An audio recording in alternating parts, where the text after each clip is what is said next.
Hello again and welcome back to English Today. This is DVD 12 and the fourth DVD in your lower intermediate level. And in this DVD, we'll begin with another 2 episodes of our story, That's Life, followed by our special TV programs, which include 2 interesting discussions, one about the City of London and the other about migration. Then, in the grammar section, we will be learning more about comparative forms, and we'll be studying that very important tense, the present perfect, about how and when to use it. So, have fun. Good morning. Oh, thank you. Anne, there's a telegram for you. Oh, for me? I wonder who it's from. Oh, it's from Italy.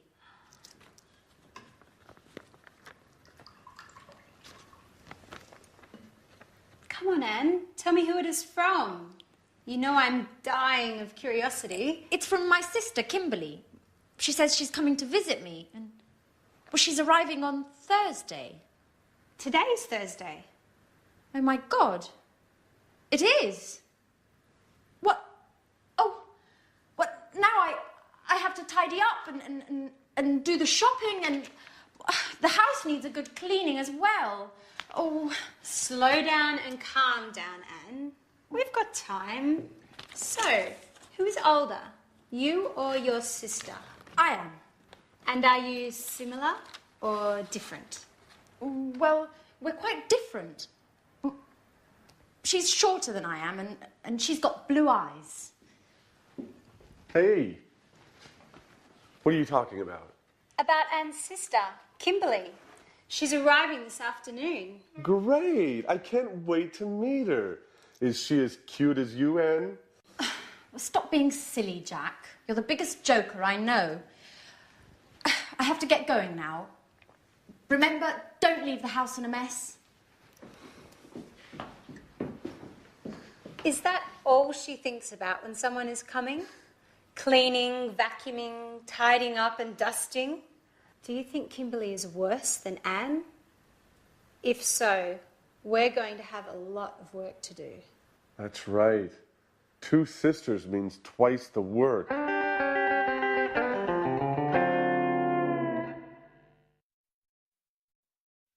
Hello again and welcome back for another English lesson on your live TV program.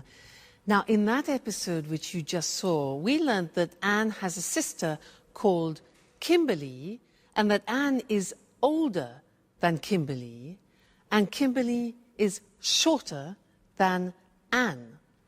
And Jack asked, is she as cute as Anne? Now, those were examples of different ways of using the comparative form, which is what I want to look at with you now. For example, look at this.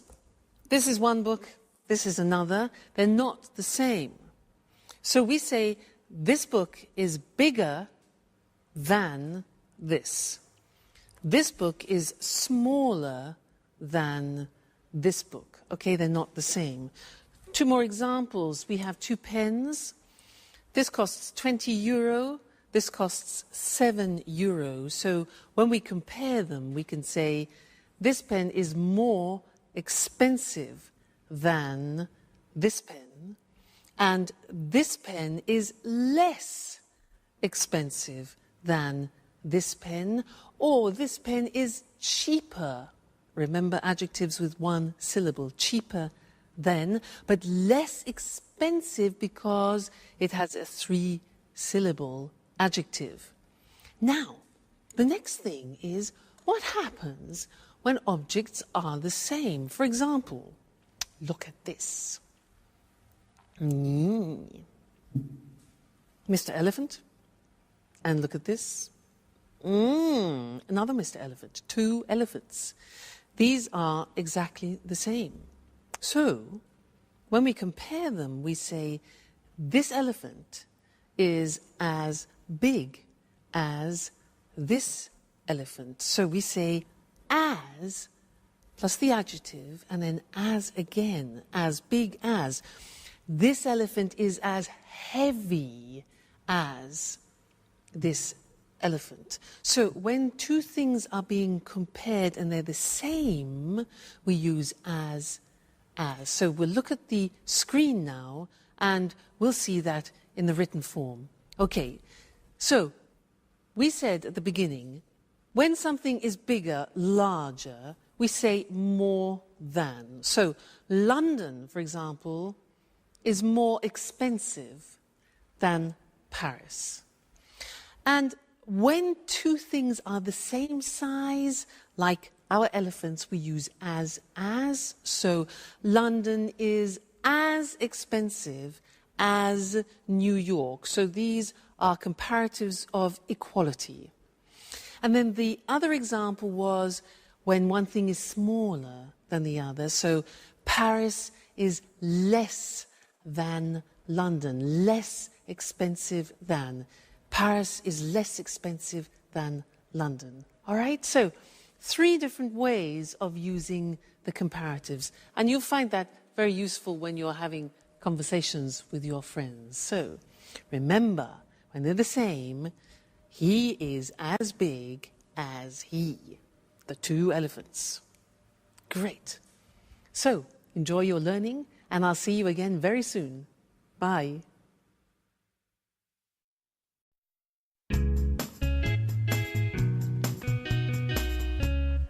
Hi, Anne. So, you must be Kimberly. It's a pleasure. I'm Jack. Hello, Jack. Anne has told me so much about you. Hi, I'm Alice. You live in Rome, don't you? So, how is life in Bella, Italy? Wonderful. My father raised me in America, though, but Italy is the most fascinating country in the world, as far as I'm concerned. Its history, the art, and of course, the best food in the world. What else could anyone ask for? And of course, the Italians are the most likable people in the world. You are 100% right. Just look at me. I'm originally from Bologna, which is one of the best cities in the world when it comes to eating well. I know Bologna well. It's a beautiful city, even if I do prefer Rome. Rome is much bigger and more exciting. So how does London compare? London isn't that bad. Apart from the weather, it certainly is much colder than in Italy. And the British are, well, how should I say this? They're less clever than the Italians. Watch yourself, Jack. Watch what you're saying. Yes. You know, Kimberly and I are both British. Well, I'm more British than she is. You're right. Well, I was talking about British men, of course. Kimberly, this is Peter and Sharon. They live in the apartment next door. It's a pleasure to meet you. So, Kimberly, Anne told us that you're attending art school in Rome. You know, I wanted to study art when I was a little girl, but in the end, I decided to study archaeology instead. That's interesting. And Peter, what do you do? I'm an actor, and I do a little singing. I'm acting in a musical at the moment. What a great career. Yes, but it's certainly less stressful than Jack's line of work. He works a lot harder than Peter. But actually, he's the hardest working person in the house. And I'm the person that has the most fun. Speaking of fun, what shall we do this evening? I would love to go out. It's been so long since I last came to London. Well, why don't we go to the cinema? Come on, Anne, that's so boring. Why don't we do something more exciting? I don't know. We could go to the pub and get something to eat. And after that, why don't we go to a disco? Wow, what a surprise. You two are completely different.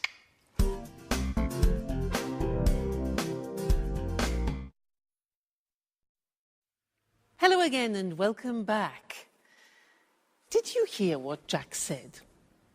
He said the British are less clever than the Italians. Well, I'm not sure I agree with that. But anyway, I want to do some revision of the comparatives and the superlatives with you. Now, do you remember that in order to formulate the comparative and superlative, you have to look closely at the adjective? If the adjective is one syllable, like short, for example, the comparative is shorter than. But if the adjective is three syllables or more, like beautiful or expensive, we say more expensive than. What happens with two-syllable adjectives ending in Y, like funny? We take off the Y, insert an I, and it becomes funnier than. All right, so are you ready to try? I will give you an adjective, and you must tell me the comparative. Okay? So, cold. Colder than. Great. One syllable. Next, good. Gooder than. No. An exception. Good. Better. Do you remember those exceptions? Very important. Don't forget, good is an exception. Good, better than. Next, likable. Yeah, likable, more likable than. Great. Dirty. Very good. Dirtier than. Bad. Yes, worse. Remember, it's an exception. Bad, worse than. Very good. Next one. Far. It's another exception. Farther than. Okay. Hard. Harder than. One syllable. Difficult. More difficult than. Great. Now, superlatives. I'm going to give you an adjective and you give me the superlative. So, tasty. It's the tastiest. Okay, the tastiest. Remember, with the superlative, you put the in front of it. Next one. Beautiful. Three syllables. The. Yeah. The most beautiful. Great. Next one, good. The best. Wonderful. Yes, it's an exception. Great. The best. Next one, high. The highest. Great. Noisy. The noisiest. Bad.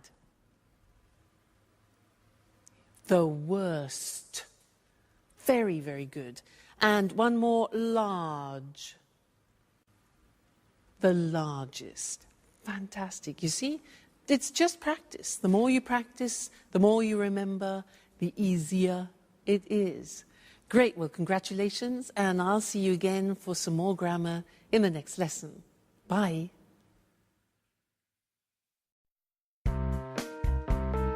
Have you finished yet? Alice! No, Jack, I haven't finished my shower. Could you ask Anne to come in here, please? She's just left. Come on, I'm pleading with you. Alice, I'm late. Okay, I've finished. Calm down. The bathroom's all yours. Oh, finally. You've been in there for over an hour.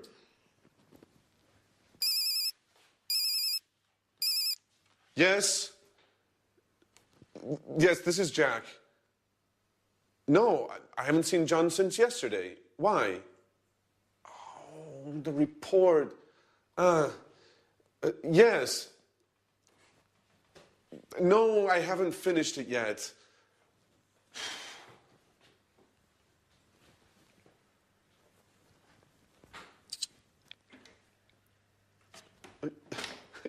Yes, I know it's important.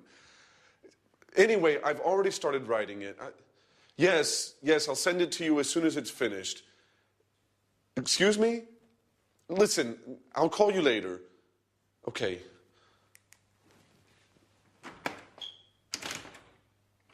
Alice, if you don't open this door, I'm going to knock it down.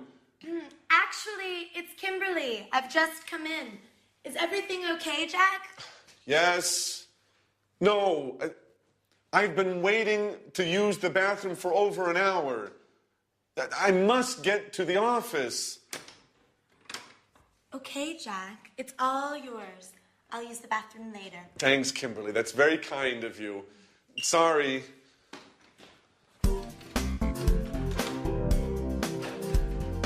Hey, Jack, have you seen my watch? I've probably left it in there. Oh, here you go. Have you forgotten anything else? Ooh, we're rather nervous today, aren't we? Bye. I have to get going.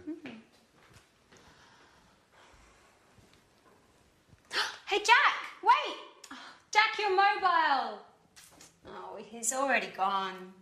So, what are you doing today, Kimberly? Have you ever been to Portobello Market? No, I've never been there. Would you like to come along and browse around the stands? Oh, yes. It's been months since I last visited a flea market.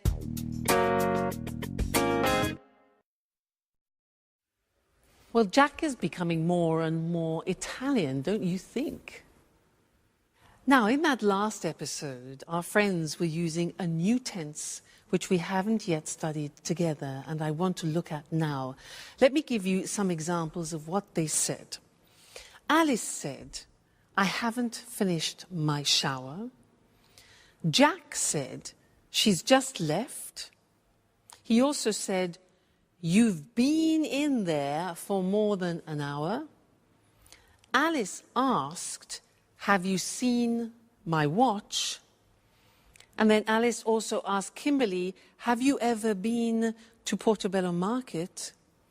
And Kimberly said, no, I've never been there. Now, these are all examples of the present perfect tense, very important tense in English, which I want to look at with you now. At the moment, we want to look just at the construction of the present perfect. Now, as from the examples you heard, I was using the auxiliary have and has, followed by what we call the past participle. Now, let me just explain the past participle. Let's take some regular verbs.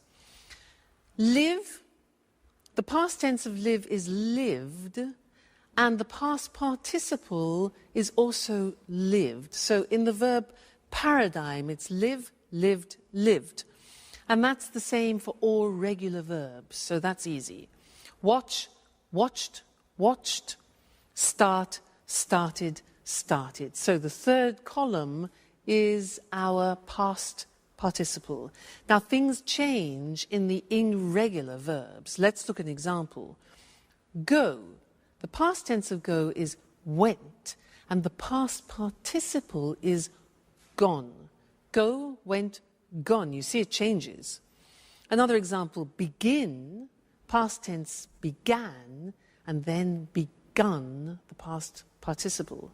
Fly, flew, flown, past participle. Now here, like the past tense, you have to memorize them by heart. That's the only way. So in the verb paradigm, you need the third column in order to construct the present perfect tense. Let's look at some positive sentences. I've paid. Now, we contract I have into I've, as we always do in English. I've paid. Pay, paid, paid. You've forgotten. You have forgotten. Forget, forgot, forgotten.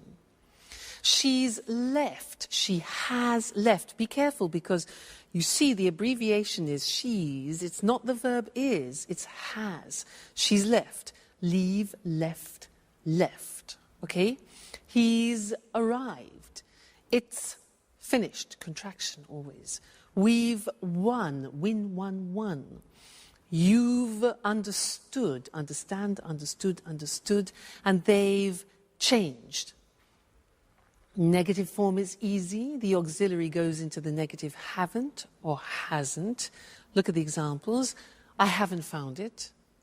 and he hasn't seen it. See, saw, seen, past participle, okay? Question form, you invert the auxiliary, the subject, as always. So, have you eaten? Eat, ate, eaten. And has she moved? Okay, so these are the examples of how you formulate the present perfect. Now, in the next lesson, we're going to look at when we use the present perfect, which is a little bit more tricky. But now let's go back and see what's happening to our friends. Jack arrives home and he's very tired. Let's go and join them. Bye.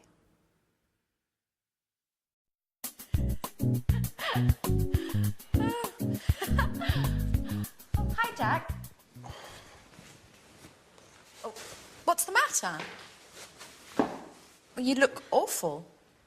I'm a wreck. And I've lost my mobile. No. Alice told me you forgot it when you left the apartment this morning. That's where it is. I've looked everywhere. I must admit, I've been a little distracted lately. I guess I need some rest. You know, I haven't had a holiday since they transferred me to London. Oh. Okay, well, relax a little now. Kimberly is showing me some photos of a party they had at university last month. I've never seen such funny photos. Hey, this is a picture of the Faculty of Economics. I've been there for a seminar. Really? When did you attend that? Well, I was only there for 4 days, but it was really interesting. Hey guys, I've just got off the phone to Peter and he wants to know if they can come over in a bit. He wants us to convince Sharon to move to Japan with him. She hasn't decided yet if she wants to go. To Japan? It's a great country. Have you ever been there? No. And to tell you the truth, I'm not really interested in going. Why do you say that, Jack? You're right, Kimberly. Japan is a fascinating country. I haven't been since 1995. Who knows what has changed since then? Do you mind if I go to my room? Today was awful. I'm dead tired and I haven't had anything to eat. Please tell Sharon and Peter, please give Sharon and Peter my regards. I'm really not in the mood to chat this evening.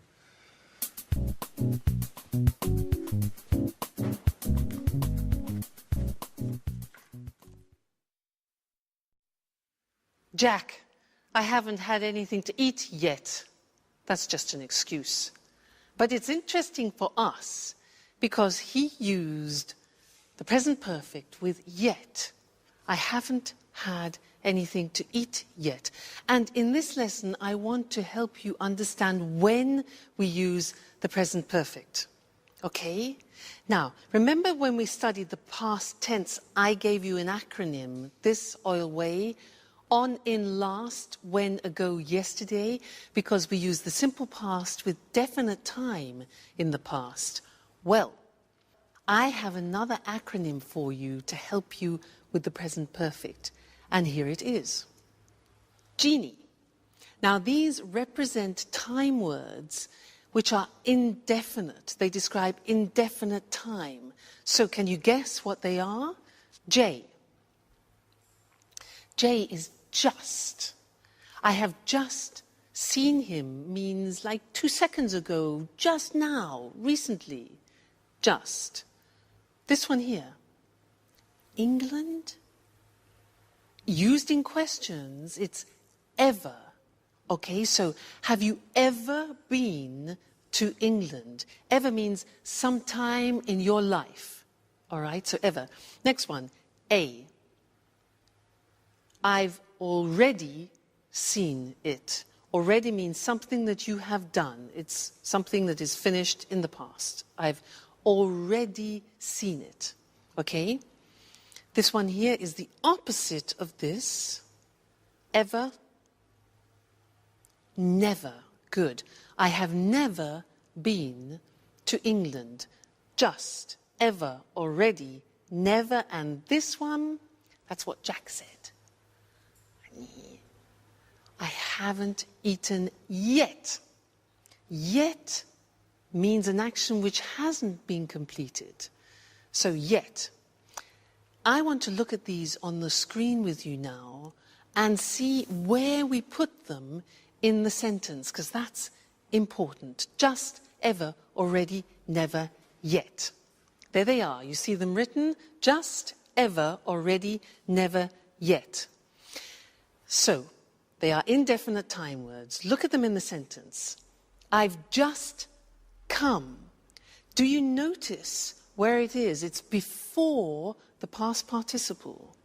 After the auxiliary, before the past participle. I've just come. Second example, have you ever been there? Ever is before the past participle. Great. He's already gone. It's before the past participle. And I've never seen them before the past participle seen. So, just, ever, already, and never are before the past participle.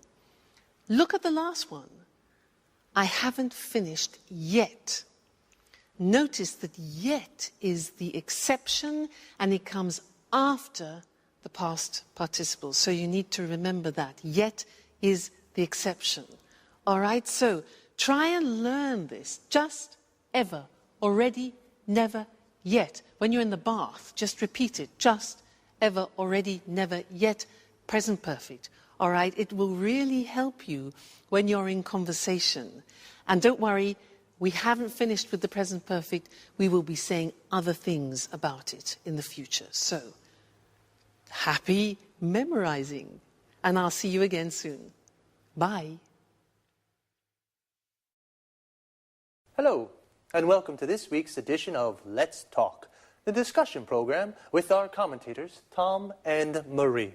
Good evening, everyone. Good evening. Oh, Tom, you went to London last week, didn't you? You told me you had a meeting with an important businessman. Yes, I did. I interviewed the chief executive of a major UK financial group. He works in the city. So, you visited the heart of international high finance. Interesting. Yes, it was interesting, actually. You know, the city is very small, but very important in the world of finance. I mean, did you know that the City of London, that's its full name, is just 1 square mile, or 2.6 kilometres, and that only 7,000 people live there? Really? So few people? Yes, only 7,000 people live there, but more than 320,000 people a day commute into the city to work there. Wow. 1/3 commuters every day. Can we explain to our viewers just why this part of London is so important? Of course. The city is a global financial centre with hundreds of banks, financial exchanges, insurance companies and investment companies. You know, there are more than 500 companies in the city. That's right. And it also has several important commodity markets. The city's the place to buy commodities such as oil, gold and silver. In the city, people carry out all kinds of financial transactions. They borrow money, save money, invest money, buy and sell commodities, buy and sell insurance for all kinds of things, from oil tankers to skyscrapers. Exactly, Marie. Together with Tokyo and New York, the city is one of the world's most important financial centres. It's situated between the time zones of Asia and America. In fact, offices in the city don't have just one clock, they have at least 4, with clocks showing the time for Tokyo, Zurich and New York. So, the city's open for business 24 hours a day. Well, do only people from the world of finance work there?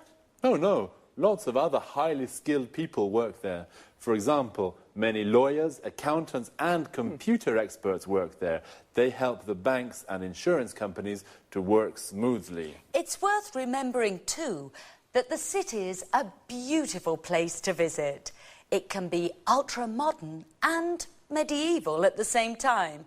There are some beautiful old buildings, especially the churches, and some innovative new buildings such as the Lloyd's Insurance Building and the Swiss Re Building, or the Gherkin as it's now known. But remember, don't visit the city at weekends. There's nobody there, and most of the shops and pubs are closed. Ah, thank you for that tip. Well, the city is the financial heart of the UK, and perhaps of Europe. But it is also an interesting place to visit with many interesting buildings. Thanks to our commentators. Goodbye. Goodbye. Goodbye, everyone, and see you again soon for our next interesting appointment with Let's Talk. So, the City of London is the financial heart of the UK, the heart of international high finance. We say a thing or a place is the heart of something, we mean it is the center. Well, the City of London is very important. 320,000 people commute every day to work there. To commute means to travel regularly from work to home to work. Usually, the distance is quite far.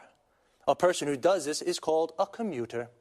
The city is important because it's full of financial institutions. For example, insurance companies. These are companies that insure people or property. This means they guarantee against loss or damage. Now, most people have car insurance. You pay your car insurance every year, and if you have an accident, your insurance company pays for the damages. Hopefully.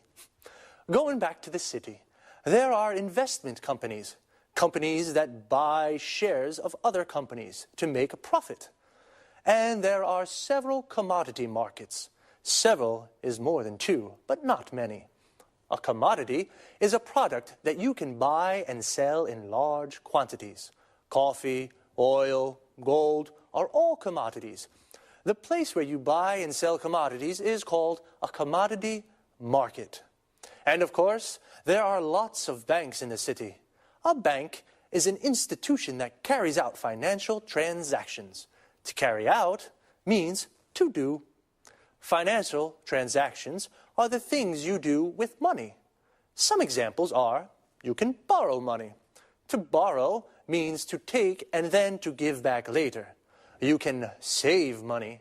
To save means to keep secure. The bank keeps the money for you. You can invest money. To invest means to buy something or put your money into a company to have a financial return. People invest money to make more money. See you again soon.